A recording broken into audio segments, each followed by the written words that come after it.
अगर आप कोई प्रॉपर्टी परचेज कर रहे हैं तो वो कौन सी 2 चीज़ें हैं जो आपने याद रखनी है। अगर आप उनको फॉलो करेंगे तो आपको कोई टैक्स चार्ज नहीं होगा, कोई फर्दर टैक्स नहीं देना पड़ेगा।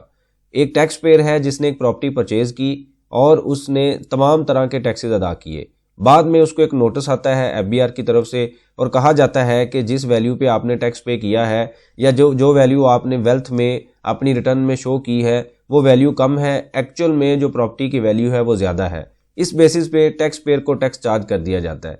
चलते चलते ये मैटर टैक्स की कोर्ट में जाता है। टैक्स की कोर्ट प्रॉपर जो है इसको सुनती है, इस केस को सुना जाता है और बाद में टैक्स पेयर की फेवर में ये ऑर्डर दे दिया जाता है। वो कौन सी ऐसी चीज़ें थीं जो टैक्स पेयर ने प्रॉपर्टी परचेज करते हुए सही तरह से मैनेज की हुई थी, पेमेंट सही तरह की हुई थी, डॉक्यूमेंट रखे हुए थे, जिसकी बेसिस पे अदालत की तरफ से टैक्स पेयर को रिलीफ मिलता है और जो केस है टैक्स पेयर के फेवर में होता है। आज के इस लेक्चर में इस कॉन्सेप्ट को स्टडी करेंगे कि प्रॉपर्टी परचेज करते हुए आपने कौन सी 2 चीज़ें याद रखनी है, वो गलती नहीं करनी। बाद में अगर आपको कोई नोटिस भी आएगा तो आपके ऊपर कोई टैक्स चार्ज नहीं होगा। आप देखें प्रैक्टिकल अर्निंग, उसमें फ़ही महबूब। वापस आते हैं टॉपिक के ऊपर। तो यहाँ पे एक डॉक्यूमेंट मैंने आपके सामने रखा है, ये अपीलेट ट्रिब्यूनल का एक ऑर्डर है जो कि अभी रिसेंटली आया है 7 अक्टूबर को, यानी कि 2025 का ऑर्डर है। और इसकी अगर हम रिसीविंग डेट देखें तो शायद ये नवंबर की ही डेट कहीं होगी या बल्कि अक्टूबर की ही डेट है। और इसको अक्टूबर में ऑर्डर आता है, फैसला आता है और इसके अंदर डिटेल से चीज़ें मेंशन है। वो आप पढ़ लीजिए, अगर आपको ऑर्डर चाहिए हो तो मिल भी जाएगा। काफ़ी ज़्यादा इश्यूज और अंडर डिस्कशन कुछ पॉइंट्स थे कि जब हम कोई प्रॉपर्टी क्या है कि जब हम कोई प्रॉपर्टी परचेज करते हैं तो 2 तरह की वैल्यू हमारे पास आती है। एक हम बोलते हैं डीसी रेट या एफबीआर के जो रेट होते हैं और एक होता है जिस पे हम एक्चुअल में जो पेमेंट है वो कर रहे होते हैं। अब ये टैक्स पेयर है, उसने फॉर एग्जांपल प्रॉपर्टी परचेज की और उसने 50 लाख के ऊपर जो टैक्स है वो अदा कर दिया। परचेज करते हुए हम 236K का जो टैक्स है वो पे करते हैं और एक्चुअल में उसकी वैल्यू उस टाइम पे थी फॉर एग्जांपल 70 लाख। अब ये जो मैटर है एफबीआर के पास जाता है, बाद में ये टैक्स पेयर अपनी टैक्स रिटर्न में चीज़ें रिपोर्ट करता है और जो एफबीआर ऑफिसर है वो ये समझता है कि इसकी वैल्यू ज़्यादा है, आपने इसको कम रिपोर्ट किया है। मतलब आपने पेमेंट की है 70 लाख की, बैंक के थ्रू जो आपने पैसे दिए हैं 50 लाख के और जो 2 मिलियन है वो आपने कैश के थ्रू पेमेंट कर दी है और ये अनडॉक्यूमेंटेड है, लिहाजा इसकी वैल्यू 70 लाख है, आपको 70 लाख रिपोर्ट करनी चाहिए थी। अब ये एक एस्टीमेट था, जो एफबीआर ऑफिसर था उसकी एक विश थी कि मैं टैक्स पेयर को टैक्स चार्ज कर दूं और उसने चार्ज कर दिया। अब जो मैंने अभी आपको ऑर्डर दिखाया है उसके क्या फैक्ट थे, बैकग्राउंड क्या था, अभी मैं आपको दिखा देता हूं। ये मोहम्मद जाकिर साहब कोई हैं और इनका कमिश्नर इनलैंड रेवेन्यू के खिलाफ जो फैसला है टैक्स की कोर्ट की तरफ से आता है, वहां पे ये प्रॉपर्टी परचेज करते हैं जिसकी वैल्यू होती है 17.5 मिलियन। ये प्रॉपर्टी परचेज की जाती है, उसकी कॉस्ट वैल्यू है और एफबीआर ये कहता है कि इसकी जो फेयर मार्केट वैल्यू है वो 36.39 मिलियन है। मतलब आपने जो रिपोर्ट करनी थी रिटर्न में वो 36.39 मिलियन करनी थी, लेकिन आपने 17.5 मिलियन की है। टैक्स पेयर ये कहता है कि मैंने तो इस पर टैक्स पे किया है और 17.5 पे ही मैंने रिपोर्ट करना था क्योंकि मेरे लिए तो वैल्यू ये है। आजकल आपको पता है प्रॉपर्टी के जो हालात है, कुछ एरिए पे तो ऐसा है कि जो एफबीआर के रेट हैं वो ज्यादा हैं, यानी कि जो टैक्स पे हो रहा है वो ज्यादा वैल्यू पे हो रहा है, लेकिन जो एक्चुअल में पेमेंट है वो कम है। अभी रिसेंटली मेरा एक दोस्त है और वो उसकी टैक्स रिटर्न भी मेरे पास ही होती है, तो उसने एक प्रॉपर्टी परचेज की जिसकी एफबीआर जो वैल्यू है वो 15 मिलियन थी, लेकिन असल में जो उसने परचेज किया वो 12 मिलियन का, यानी कि 3 मिलियन का 30 लाख का डिफरेंस था। ये पहले ऐसा कम होता था, लेकिन अभी कुछ एरिया पे प्रॉपर्टी की जो कीमत है वो कम है, यानी कि आपकी प्रॉपर्टी सेल नहीं होती, एफबीआर के रेट ज्यादा हैं क्योंकि एफबीआर ने तो अपने मुताबिक रेट रखे हुए हैं। तो अब इस सिचुएशन में जो टैक्स है वो ज्यादा वैल्यू पे हो रहा है, एक्चुअल में कम है। यहाँ पे एफबीआर कोई रिलीफ नहीं देता, लेकिन जहां पे उसको नजर आता है कि भाई कॉस्ट कम है और फेयर मार्केट वैल्यू ज्यादा है, वहां पे उसने टैक्स पेयर को नोटिस डाल दिया। जैसे इनको नोटिस आ गया, अब क्या हुआ कि टैक्स पेयर था उसने ये मैटर उठाया और कमिश्नर अपील के पास चला गया, उसने जाके अपील कर दी। उसने भी ये कहा कि हाँ ये ऑफिसर ठीक कह रहा है, ये ऐसा ही होना चाहिए, आपने इस पर रिपोर्ट नहीं किया और आपको टैक्स देना पड़ेगा। ये मैटर जो है वो जाता है ATAR में और वहां से क्या ऑर्डर आता है, वहां पे बड़ा क्लियर और वाज़ेह ऑर्डर आता है। सबसे पहले क्या ऑर्डर आता है कि जो टैक्स पेयर है उसके पास प्रॉपर सेल डीड अवेलेबल है कि उसने जो प्रॉपर्टी परचेज की है वो 17.5 मिलियन की परचेज की है। उसके बाद उसने जो टैक्स पे किया हुआ है वो भी इस वैल्यू पे किया हुआ है। उसके बाद जो उसने पेमेंट की हुई है वो भी इस वैल्यू पे की हुई है। तो जब तमाम चीजें आपकी मैच हैं, डीड यानी कि एग्रीमेंट भी है, टैक्स भी पे किया हुआ है, बैंक स्टेटमेंट यानी बैंक से पैसे भी दिए हुए हैं, तो फिर ये फैसला टैक्स पेयर के अगेंस्ट कैसे हो सकता है? जब एक चीज एस्टेब्लिश हो रही है कि टैक्स पेयर ने प्रॉपर जो प्रॉपर्टी है वो परचेज की है और सफिशिएंट डॉक्यूमेंट अवेलेबल है, तो आपके पास कोई प्रूफ नहीं है, आप कैसे कह सकते हैं कि ये जो प्रॉपर्टी है वो 36.39 मिलियन की है? ये एक आपका एस्टिमेट हो सकता है। उसके बाद फर्दर उसने वाज़ेह किया टैक्स कोड ने कि जो फेयर मार्केट वैल्यू है, एफबीआर की वैल्यू है, वो विदहोल्डिंग टैक्स की कैलकुलेशन के लिए यूज हो सकती है या वो कैपिटल गेन की कैलकुलेशन के लिए यूज हो सकती है। इसका ये मतलब नहीं है कि आप जहां मर्जी उसको फिट कर दें। अब एक टैक्स पेयर है, जब उसने सेल डीड दिखा दी, आपको टैक्स पे कर दिया, बैंक स्टेटमेंट दिखा दी, आप कैसे कह सकते हैं कि इसकी वैल्यू ज्यादा है? इस बेसिस पे जो फेयर मार्केट वैल्यू है वो किसी और पर्पस के लिए यूज होगी, इस पर्पस के लिए आप यूज नहीं कर सकते। दूसरा जो सबसे बड़ा इशू है जो कि कोर्ट ने बड़ा वाज़ेह किया, वेल्थ रिकंसिलेशन। अब होता क्या है, अब देखिएगा जरा, टेक्निकल चीज है कि आपने एक प्रॉपर्टी परचेज की 17 जो भी वहां पे वैल्यू थी 17.5 मिलियन की। अब ये आपने अपनी बैंक स्टेटमेंट से पैसे अदा कर दिए, पेमेंट कर दी, क्योंकि आपने प्रॉपर्टी परचेज इतने की है।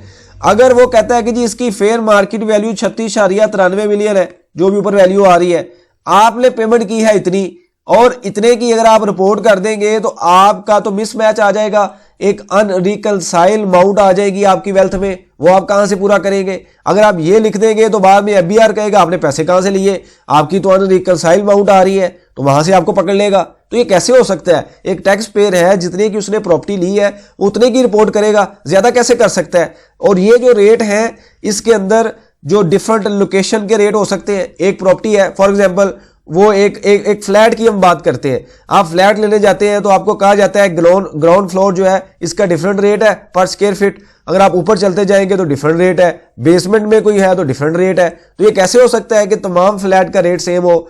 अगर कोई ऐसी प्रॉपर्टी जो कि लिटिगेशन में है, उसका कोई केस चल रहा है, वो सस्ती बिक जाती है। कोई ऐसी प्रॉपर्टी जो मेन रोड के ऊपर है और उसके साथ ही एक पीछे प्रॉपर्टी है जिसकी वैल्यूएशन भी सेम आ रही है, तो ये कैसे हो सकता है? एफबीआर की एक विश थी, उसने टैक्स पे को टैक्स चार्ज कर दिया और ऑर्डर पास कर दिया, लेकिन एटीआईआर ने इन बेसिस पे ये ऑर्डर जो था वो रिमूव कर दिया, खत्म कर दिया कि आपकी जो स्टेटमेंट है, आपका जो ऑर्डर है, उसमें कोई ऑथेंटिक चीज नहीं है, सिर्फ आपके आर्गूमेंट है, फैक्चुअल कोई बात नहीं है। अब एटीआर ने आगे कहा क्या, उस ऑर्डर में और क्या चीजें लिखी हुई थी, वो भी अभी आपको मैं दिखा देता हूं। अब एक तो उन्होंने ये कहा कि जी प्रॉपर टैक्स पेयर के पास डॉक्यूमेंट है, आप सिर्फ बातें कर रहे हैं हवा में, आपने फेयर मार्केट वैल्यू का कॉन्सेप्ट उठा लिया है और आपने कहा कि ये फेयर मार्केट वैल्यू है, यहां पे रिपोर्टिंग होनी चाहिए, लेकिन टैक्स पेयर प्रॉपर डॉक्यूमेंट दे रहा है, सेल डीड दे रहा है, टैक्स के डॉक्यूमेंट दे रहा है जो कि उसने टैक्स पे किया हुआ है, बैंक स्टेटमेंट का प्रूफ दे रहा है। उसके बाद फर्दर उन्होंने कहा कि जी एफबीआर जो फेयर मार्केट वैल्यू है, इस पे जो आप बिल्कुल अंधे होके ट्रस्ट नहीं कर सकते कि हर जगह पे आप अप्लाई कर दे,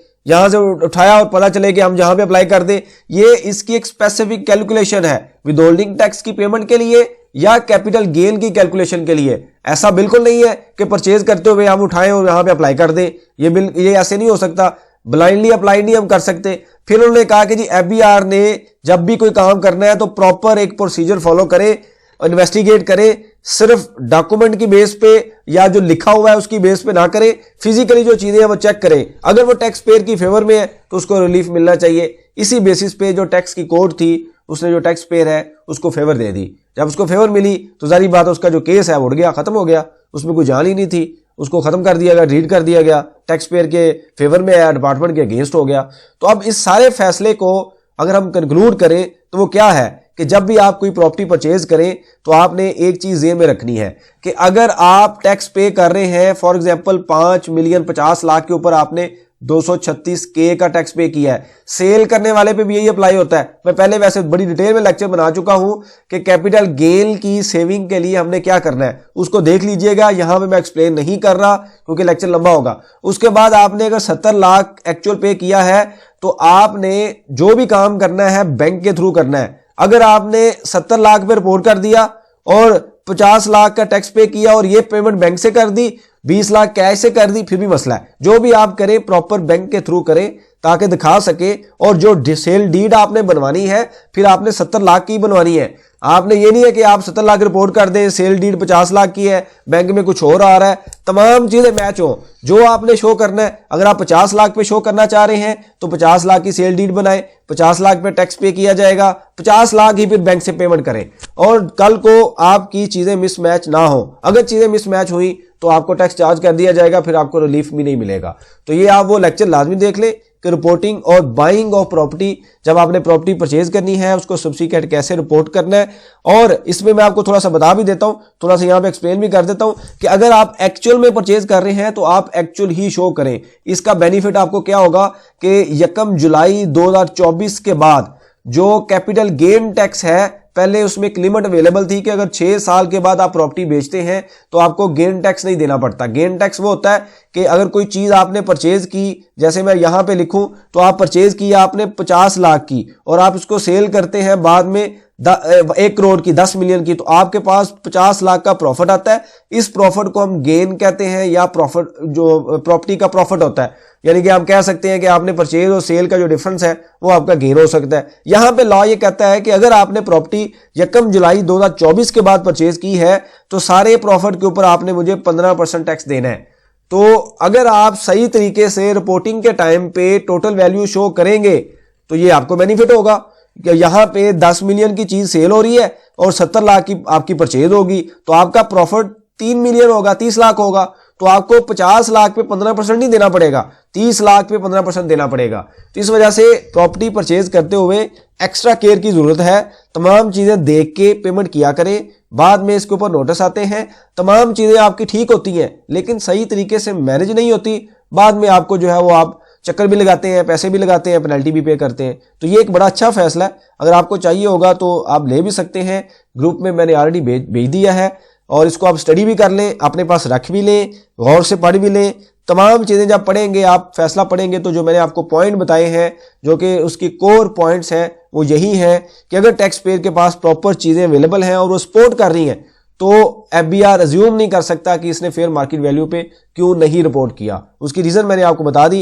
वेल्थ अनरिकंसाइल होगी, जब उसने पैसे दिए ही नहीं, एफबीआर कैसे कह सकता है? फेयर मार्केट वैल्यू का पर्पस कोई और है, विद होल्डिंग टैक्स की पेमेंट के लिए या कैपिटल गेन की कैलकुलेशन के लिए। ऐसा नहीं है कि वो जहां मर्जी उसको फिट कर दे। इससे रेलिवेंट कोई भी सजेशन हो, क्वेश्चन हो, मेंशन कीजिए, इसके ऊपर हम डिस्कशन करेंगे ताकि जो लर्निंग का प्रोसेस है कंटिन्यू रहे। बहुत शुक्रिया, जज़ाकल्लाह।